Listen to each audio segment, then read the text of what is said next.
देखिए भाई, क्वेश्चन है आपका 1+2/5 +6/9 plus dot dot dot plus 2n-2 upon 2n+1 plus dot dot dot. Question are given that 1+2/5 +6/9 plus dot dot dot plus 2n-2 upon 2n+1. Test the convergence of the following series. First we find the n term of the sequence या n term of the series. First two तो n term are given 2n-2 upon 2n+1. Nth term of the sequence या series are given 2n-2 upon 2n+1. तो देखिए solution में here un equals to 2n-2 upon 2n+1. u1 equals to 2n-2 upon 2n+2. Comparison number, test number first, if limit n tends to infinity, un not equals to 0, in this case the series is divergent. So therefore first we check limit n tends to infinity, un equals to limit n tends to infinity, value of un 2n-2 upon 2n+2, 2n+1. देखिए limit n tends to infinity 2 upon infinity की term common क्या आएगा यहाँ से 2n common 1 - 2 upon 2n. यहाँ से भी 2n common, यहाँ से 1 + 1 अपॉन 2n. 2n से आपका 2n कैंसिल. लिमिट अप्लाई कीजिए भाई 2n तो 1 - 2 अपॉन इंफिनिटी. यहाँ से आप लिमिट अप्लाई करोगे 1 + 1 अपॉन इंफिनिटी. तो यहाँ से देखिए भाई 2/∞ 0 और यहाँ से आपका भी 0. तो लिमिट आ गई 1 और लिमिट की जो वैल्यू है वो किसके इक्वल नहीं है, 0 के इक्वल नहीं. टेस्ट नंबर फर्स्ट ये कहता है कि if limit n tends to infinity पे un की वैल्यू 0 के इक्वल नहीं है तो इस केस में आपकी जो सीरीज है वो कैसी हो जाएगी, डाइवर्जेंट. तो आप क्या लिखोगे, hair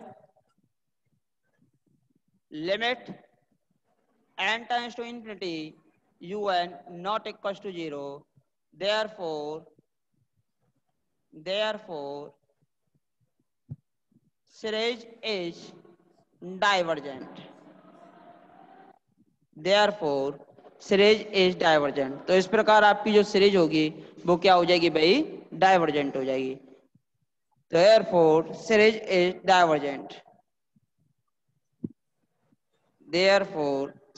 is divergent. Similar case में क्वेश्चन नंबर सेकंड है आपका. इसी प्रकार आप क्वेश्चन नंबर सेकंड को सॉल्व करोगे.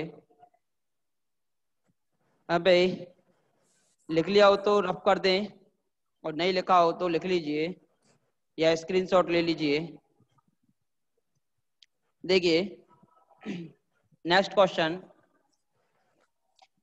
नंबर फर्स्ट आप कंप्लीट कर चुके हो. क्वेश्चन नंबर सेकंड आप स्वयं सॉल्व करोगे. क्वेश्चन नंबर थर्ड हम आपको सॉल्व करा रहे हैं. Question number third are given a/b plus a + x upon b + x a + 2x v + 2x dot dot dot. First we find the n term of the series.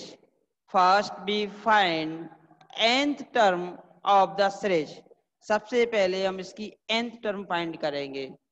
तो देखिए इसमें x add हो रहा है, इसमें 2x ऐड हो रहा है, तो n टर्म में क्या हो जाएगा, सपोज दैट a + nx, ऐसे ही b + nx. ओके, इस प्रकार इसके n टर्म फाइंड कर लोगे आप. तो सॉल्यूशन कीजिए भाई. Solution here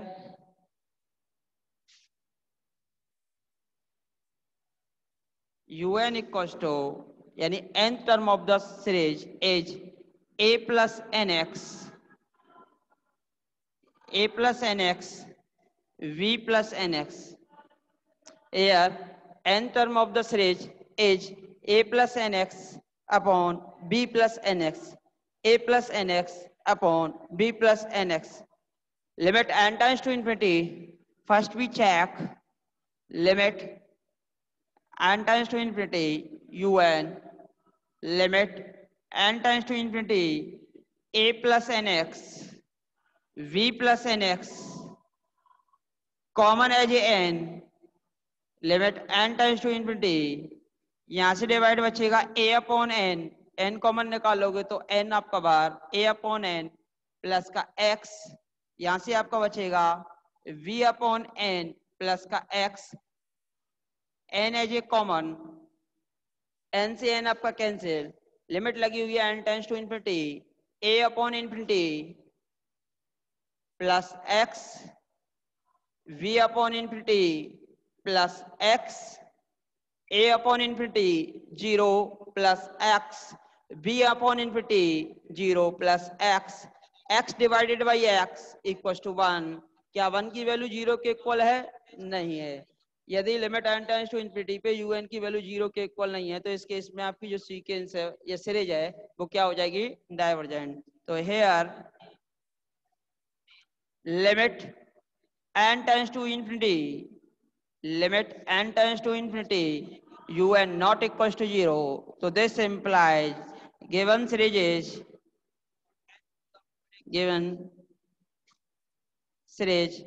sigma un is divergent. Given series sigma un is divergence. Given series sigma un is divergence. इस प्रकार आप किसी भी क्वेश्चन को आसान प्रकार से सॉल्व करोगे। देखिए क्वेश्चन नंबर जो 4 है आपका, इससे नेक्स्ट इसे लिख लीजिए या स्क्रीनशॉट ले लीजिए। इससे अगला जो क्वेश्चन है क्वेश्चन नंबर 4 आपका जियोमेट्रिकल सीरीज है और जियोमेट्रिकल सीरीज के लिए हमने आपको बताया यदि x की वैल्यू 1 से लेस है तो कन्वर्जेंट और x की वैल्यू 1 से ग्रेटर है तो आपकी डाइवर्जेंट। तो हम केवल कन्वर्जेंट और डाइवर्जेंट को x की वैल्यूज के आधार पे चेक करेंगे। तो देखिए next question number 5। Next question number 5। देखिए भाई नेक्स्ट क्वेश्चन सॉल्व करोगे question number 5। Question number 5 are given 1 upon 1 2 3 plus 3 upon 2 3 4 plus 5 upon 3 4 5 plus dot dot dot. देखिए एल्जेब्रिक प्रोग्रेशन एपी सीरीज आप पढ़ के आते हो, n term of AP Tn equals to a plus n minus 1 into d. D is the common ratio and a is the first term. First term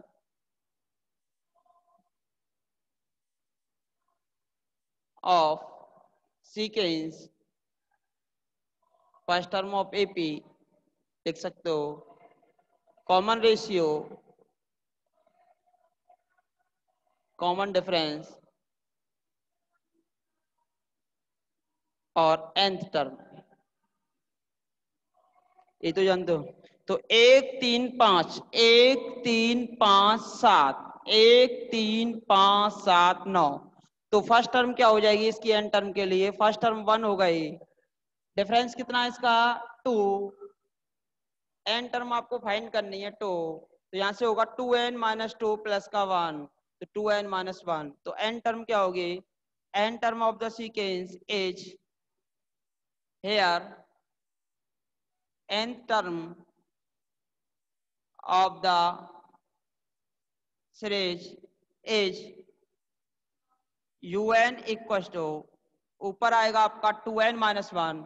अब देखिए यहां से 1 फर्स्ट टर्म में है, 1 2 3 4 5, तो n टर्म में आएगा आपका n। यहां से देखिए 2 3 4 5, तो नेक्स्ट टर्म 2 से स्टार्ट हो रहा है तो n+1, फिर आपका हो रहा है 3 से स्टार्ट, तो अगला क्या हो जाएगा n+2, तो 2n-1 अपॉन n+1 2n+1, इस प्रकार आपका आ रहा है n+1 2n+1। तो देखिए यहां से here limit n times to infinity check करेंगे सबसे पहले।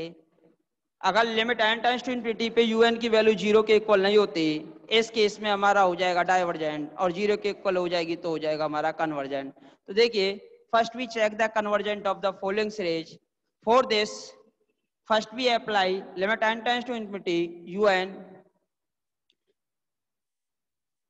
देखिए भाई कॉमन लीजिए, ऊपर से कॉमन n तो 2 - 1/n, बिलो कॉमन n पहले से ये n यहाँ से कॉमन, n यहाँ से कॉमन, n क्यू, और यहाँ से 1 + 1/n, n यहाँ से कॉमन आ चुका है, n यहाँ से कॉमन, तो 1 + 2/n। तो देखिए एक n से आपका एक n कैंसिल हो जाएगा, और आपकी जो टर्म बचेगी वो ये वाली टर्म निकल के आती है, limit n tends to infinity 2 - 1/n upon n Q 1 + 1/n और 1 + 2/n। Limit n tends to infinity पे देखो n नीचे ज्यादा है, ये 2 बचेगा, ये 1 अपॉन इंफिनिटी 0, और limit n tends to infinity पे un की वैल्यू अगर 0 के इक्वल हो जाए तो इस केस में आप कौन सा टेस्ट अप्लाई करोगे? तो इस केस में आपको टेस्ट अप्लाई करना है कौन सा? Comparison test. कंपैरिजन टेस्ट के लिए आपको एक ऑक्सिलरी सीरीज बनानी होगी, और ऑक्सिलरी सीरीज आप कैसे बनाते हो वो हम आपको बताएंगे। तो देखिए जो आपका भार हो कॉमन लेने के बाद जो भार बचता है उसे ऑक्सिलरी सीरीज में ले लेंगे, और हाइपर हार्मोनिक टेस्ट अप्लाई करेंगे और चेक करेंगे कि आपकी सीरीज कन्वर्जेंट है या डाइवर्जेंट है। तो देखिए हमने क्या कॉमन निकाल दिया यहाँ से 1/n³। तो सबसे पहले तो हमने nth टर्म फाइंड की, n टर्म फाइंड करने के बाद हम उसकी कन्वर्जेंट को अब चेक करेंगे। तो देखिए let sigma vn equals to let auxiliary series sigma vn equals to sigma 1/n³ which is hyper harmonic series. Hyper harmonic series कैसी सीरीज है भाई? Hyper harmonic. Value of P here, value of P 3 is greater than 1 in this case, so this implies sigma vn is convergent। Why harmonic test. अब ये series आपकी convergent है, then by comparison test sigma un also convergent, then by comparison test, then by comparison test sigma un is also convergent। देखिए comparison test के लिए आपको sigma vn की आवश्यकता पड़ेगी, और सिग्मा vn बनाने के लिए आपको कॉमन निकालना होगा, और उसके लिए आपको हाइपर हार्मोनिक टेस्ट की आवश्यकता होगी। तो हाइपर हार्मोनिक टेस्ट के आधार पर सिग्मा vn के आधार पर आप क्या अप्लाई कर सकते हो? कंपैरिजन टेस्ट अप्लाई कर सकते हो, और कंपैरिजन टेस्ट के आधार पर किसी भी सीरीज के कन्वर्जेंट को आप आसान तरीके से चेक कर सकते हो। तो हमने क्या किया, सबसे पहले फर्स्ट n टर्म फाइंड की थी 135 डॉट डॉट डॉट 135 की n टर्म 2n-1, फिर फर्स्ट टर्म में 1 था, फिर सेकंड में 2 था, थर्ड में 3 था, तो nth में n आएगा, फिर 2 था एक ज्यादा था तो n+1, फिर 3 था तो n+2। n टर्म फाइंड की, limit n tends to infinity पे चेक किया, 0 आ गया, फिर 0 आने के बाद सीरीज जो है कॉमन निकालने के बाद जो भार बचता है उसे हम सिग्मा vn मानेंगे, और सिग्मा vn मानने के बाद हाइपर हार्मोनिक सीरीज हो जाती है। यहाँ पे हमारे पास पी की जो वैल्यू 3 है और 3 ग्रेटर देन 1 है, तो सिग्मा bn जो है आपकी क्या हो जाएगी? कन्वर्जेंट। और कंपैरिजन टेस्ट के आधार पर सिग्मा un भी आपकी क्या हो जाएगी? कन्वर्जेंट। देखिए नेक्स्ट क्लास में हम आपके क्वेश्चंस और सॉल्व कराएंगे, तब तक हमारा आपसे अनुरोध है कि आप बुक्स परचेज कीजिए और इसके क्वेश्चन सॉल्व कीजिए। जो भी क्वेश्चन आपसे सॉल्व ना हो पाए वो आप हमसे डिस्कस कर सकते हो, अदरवाइज आपको थोड़ी बहुत प्रॉब्लम होगी अगर सिलेबस आपका आगे निकल गया तो। धन्यवाद, कल मिलते हैं।